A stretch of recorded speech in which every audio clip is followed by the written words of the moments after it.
Hello friends, welcome to my kitchen with tasty food. শীতকালে পিঠে খেতে কার না ভালো লাগে। তো আজকের রেসিপি হলো চুষি পিঠা বা ছড়ার পায়েস।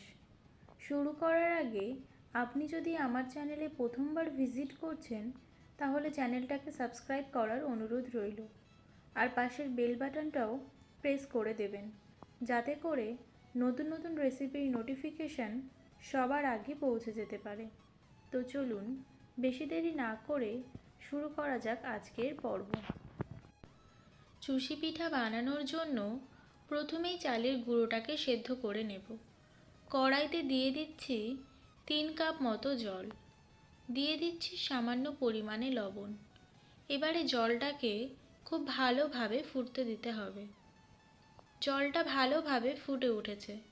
এবারে 1 কাপ মতো জল তুলে রাখছি পরে লাগলে দেওয়ার জন্য।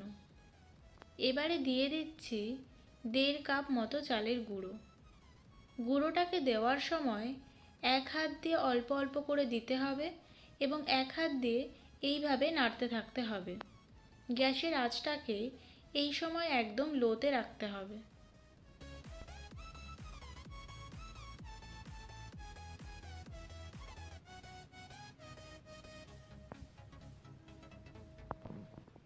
এখানে একটুখানি জলের প্রয়োজন আছে, সেই জন্য যে জলটা আমি গরম করে তুলে রেখেছিলাম সেখান থেকে সামান্য পরিমাণে জল দিয়ে দিচ্ছি এবং খুন্তির সাহায্যে চালের গুঁড়োটাকে মিশিয়ে নিচ্ছি।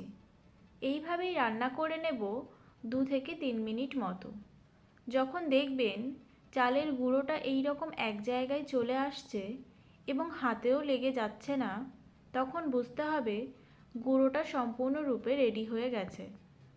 এবারে চালের গুঁড়োর ডোটাকে কড়াই থেকে তুলে নিচ্ছি। এবারে এই রকম গরম অবস্থাতেই চালের গুঁড়োটাকে মেখে নিতে হবে। এখানে অল্প অল্প করে চালের গুঁড়ো অ্যাড করছি এবং সেদ্ধ চালের গুঁড়োটাকে হাত দিয়ে ভালো করে মেখে নিচ্ছি। এটাকে আটা বা ময়দা যেভাবে মাখে ঠিক সেইভাবেই মেখে নিতে হবে। এখানে চালের গুঁড়োটাকে দুভাগে ভাগ করে অল্প অল্প করে ভালো করে মেখে একটি স্মুথ ডো তৈরি করে নেব। দেখুন ডোটা ঠিক এই রকমই হতে হবে। যখন দেখবেন ডোটা এই রকম হাতে লেগে যাচ্ছে না, তখন বুঝতে হবে ডোটা সম্পূর্ণ ভালোভাবে মাখা হয়েছে। এবারে একটা কাঠের চাকতি নিয়ে নিচ্ছি। চালের গুঁড়োর ডোটাকে হাতের সাহায্যে এইভাবে করে নিয়ে ছোট ছোট করে লেচি কেটে নিচ্ছি।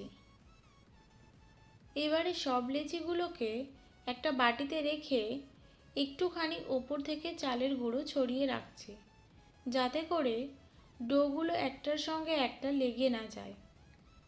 এবারে একটা ছোট লেচি নিয়ে হাতের সাহায্যে এইভাবে লম্বা লম্বা নুডলসের মতো করে নিচ্ছি। একইভাবে সবকটা চালের গুঁড়োর লেচিগুলোকে এইভাবে লম্বা লম্বা করে নুডলসের মতো করে নেব।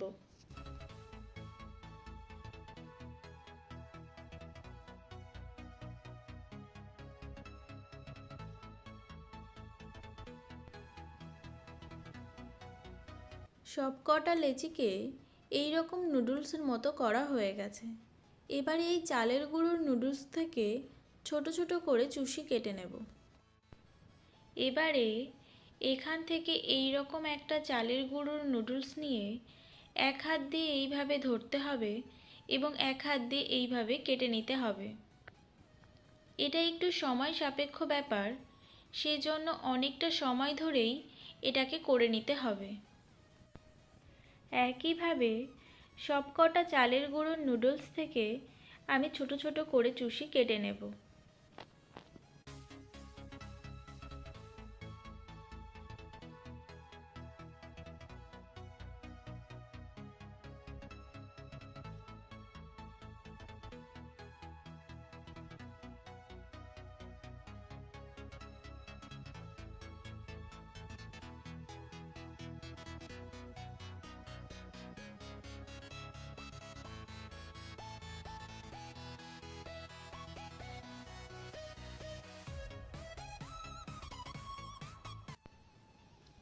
সবকটা চালের গুঁড়োর নুডলস থেকে চুষি কাটা হয়ে গেছে।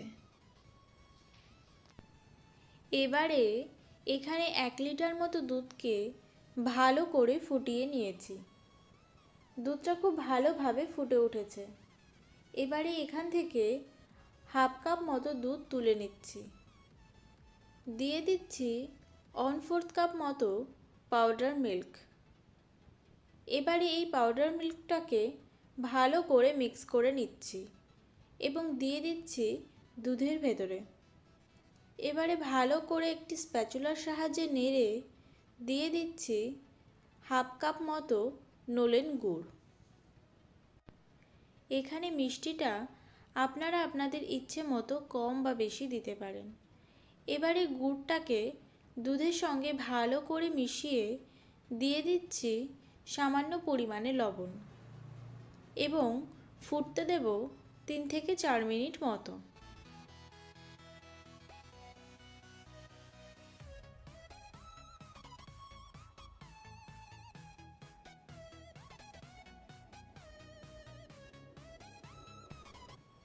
চার মিনিট মতো হয়ে গেছে।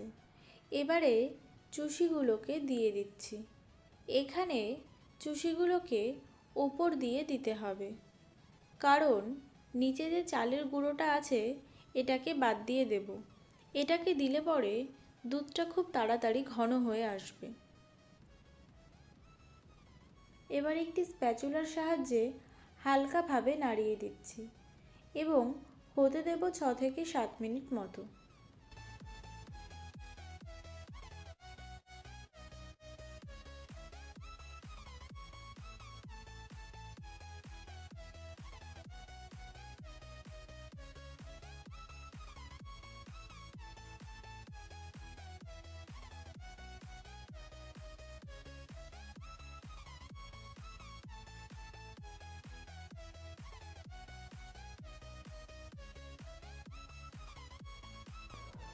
সাত মিনিট মতো হয়ে গেছে।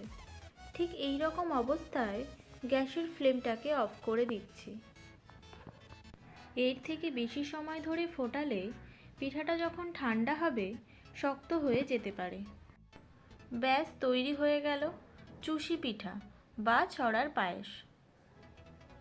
তো রেসিপিটি আপনাদের কেমন লাগলো প্লিজ কমেন্ট করে জানাবেন। যদি ভালো লেগে থাকে তাহলে একটা লাইক করে দেবেন, ফ্রেন্ডস এবং ফ্যামিলির মধ্যে শেয়ার করবেন। আমি ওপর থেকে একটুখানি কেশর ছড়িয়ে দিচ্ছি, আপনারা না চাইলে নাও দিতে পারেন। তাহলে আজকের মতো এই পর্যন্তই। আবারও দেখা হবে নতুন কোনো রেসিপি নিয়ে।